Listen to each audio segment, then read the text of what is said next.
Isang panalo na lang mga kabasketball, kampiyon na ang OKC Thunder. Tapusin na kaya nila sa Indiana? At tignan natin ang bagong strategy nitong Indiana Pacers sa kanilang mga salaksak na maganda sana, kaya lang talagang mahirap pag walang Tyrese Haliburton. Isang masterclass ang ginawa kanina ng OKC Thunder laban sa Indiana Pacers.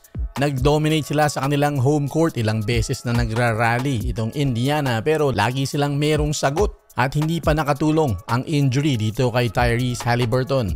Inaasahan naman na ito mga kabasketball dahil syempre momentum na sa kanila, tabla, home court pa nila at bihira silang matalo ng back-to-back. Natuto na itong OKC Thunder sa pagkatalo nila sa Game 1, kamuntikan pa sila, humabol pa nga itong Indiana Pacers. Malaking senyales talaga ng maturity ng isang batang team ang ganyang pag-recover at pagtanda. At sabihin na nating pag-rest back nila. At yung mga response nila dun sa rally ng Indiana ay ibang klase. Talagang naipapasok nila yung mga crucial shots this time. Hindi katulad nung Game 1. Gumawa ng 71 points ang 1-2 punch ng OKC na si Jalen Williams at SGA. Pero sa pagkakataong ito na-outscore ni J-Dub si SGA. 40 puntos ang ginawa. 31 points naman para kay Gilgeous-Alexander.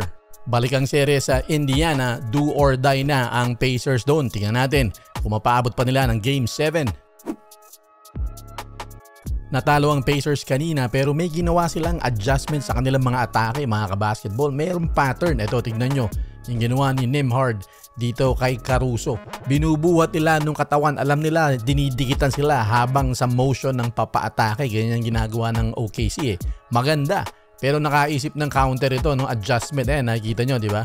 Magaling manghawak at mang body up itong OKC Thunder. Pero sa puntong to magandang adjustment. Nakita nyo inipit pa ni Nembhard yung kamay kasi mahilig manghawak sa mga tagiliran at sa jersey itong OKC.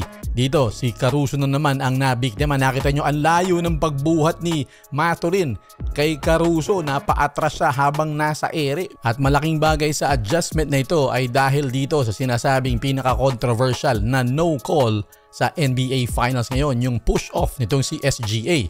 Ito ba, maniniwala kayo na hindi nakita ng referee na hawak-hawak yung braso nitong si Siakam? Pero ayun lang, magandang adjustment pero hindi nila napigilan sa kabilang side. Pag sila naman ang depensa, hindi nila magawa ng husto dito sa OKC.